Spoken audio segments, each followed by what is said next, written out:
بسم اللہ الرحمن الرحیم۔ السلام علیکم ناظرین، انفولائٹ میں ایک اور معلوماتی ویڈیو کے ساتھ آپ کی خدمت میں حاضر ہوں۔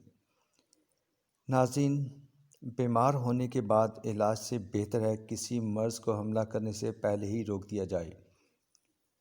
اس سادہ سے اصول کا اطلاق ہر بیماری پر ہوتا ہے، اور جب معاملہ ہارٹ اٹیک کا ہو تو اس پہ خاص طور پہ دھیان دیا جانا چاہیے۔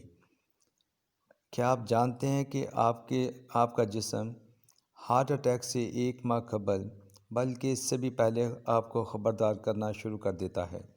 بس ان علامات یا نشانیوں کو سمجھنے کی ضرورت ہوتی ہے، اور اس حوالے سے پریشان بھی نہیں ہونا چاہیے، کیونکہ صحت کے حوالے سے شعور پیدا کرنا کسی کو نقصان نہیں پہنچاتا۔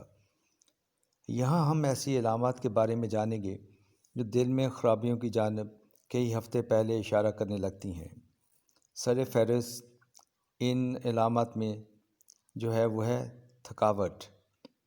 تھکاوٹ یہ ایک ایسی علامت ہے جو 70% ہارٹ اٹیک کی شکار خواتین میں کئی ہفتے پہلے سامنے آئی۔ غیر معمولی حد تک جسمانی تھکاوٹ ہارٹ اٹیک کی جانب اشارہ کرتی ہے، اور یہ مرد اور عورتوں دونوں میں نظر آ سکتی ہے۔ اگر یہ تھکاوٹ کسی جسمانی یا ذہنی سرگرمی کا نتیجہ نہ ہو اور دن کے اختتام پر اس میں اضافہ ہو تو اس پر توجہ دی جانی چاہیے۔ اس کے بعد جو دوسری علامت جو بہت نمایاں ہوتی ہے وہ ہے پیٹ میں درد۔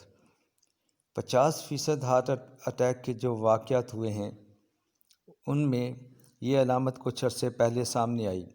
معدے میں درد، دل متلانا، پیٹ پھولنے یا موشن وغیرہ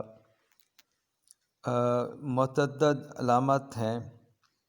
ہارٹ اٹیک سے قبل پیٹ یا معدے میں درد کچھ عجیب سا ہوتا ہے، یعنی کبھی ہوتا ہے اور پھر آرام محسوس ہونے لگتا ہے، مگر کچھ وقت بعد پھر لوٹ آتا ہے۔ اس کے بعد ایک اور علامت وہ ہے ایسا درد جو ہاتھ میں پھیل جائے۔ ہارٹ اٹیک کی ایک اور علامت ایسے درد کی ہوتی ہے جس کا آغاز جسم کے بائیں حصے سے ہوتا ہے۔ یہ درد سینے سے شروع ہو کر نیچے کی جانب جاتا ہے، مگر اکثر مریضوں کو ہاتھ میں درد کا احساس ہوتا ہے۔ اس کے بعد اگلی علامت ہے سر چکرانا۔ ویسے تو سر چکرانے کی مختلف وجوہات ہو سکتی ہیں، تاہم اگر آپ کو اچانک لڑکھڑاہٹ کا احساس ہو جس کے ساتھ سینے میں تکلیف یا سانس لینے میں مشکل ہو تو فوری طور پر ڈاکٹر سے رابطہ کریں۔ ماہرین کے مطابق ایسا ہونے کا مطلب بلڈ پریشر تیزی سے گرنا ہوتا ہے، کیونکہ دل معمول کے مطابق پمپ کرنے سے قاصر ہوتا ہے۔ اس کے بعد اگلی علامت ہے جبڑے یا گلے میں تکلیف۔ ویسے جبڑے یا گلے میں تکلیف کی وجہ کچھ اور بھی ہو سکتی ہے، تاہم اگر سینے کے درمیان درد یا دباؤ کا احساس ہو جو گلے یا جبڑے کی جانب پھیل جائے تو یہ ہارٹ اٹیک کی علامت ہو سکتی ہے۔ کھانسی۔ کھانسی جو رکنے کا نام نہ لے۔ بیشتر واقعات میں یہ دل کے مسئلے کی نشانی نہیں ہوتی، تاہم اگر آپ پہلے ہی امراض قلب کا شکار ہیں تو پھر ضرور خطرے کی گھنٹی ہے۔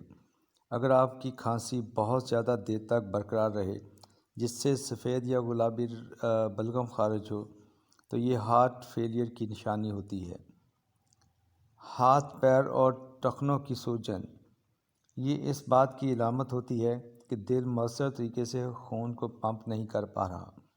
جب دل تیزی سے پمپ نہیں کر پاتا تو خون واپس شریانوں میں جا کر ان کو پھلا دیتا ہے، جس سے ہارٹ اٹیک کا خطرہ پیدا ہوتا ہے۔ اس کے بعد جو آخری علامت ہے وہ ہے بے خوابی۔ یہ علامات مردوں کے مقابلے میں خواتین میں زیادہ نظر آتی ہیں، یعنی کہ بے خوابی کی علامت مردوں کے مقابلے میں خواتین میں زیادہ نظر آتی ہے۔ ویسے طبی ماہرین اس علامت کو ہارٹ اٹیک یا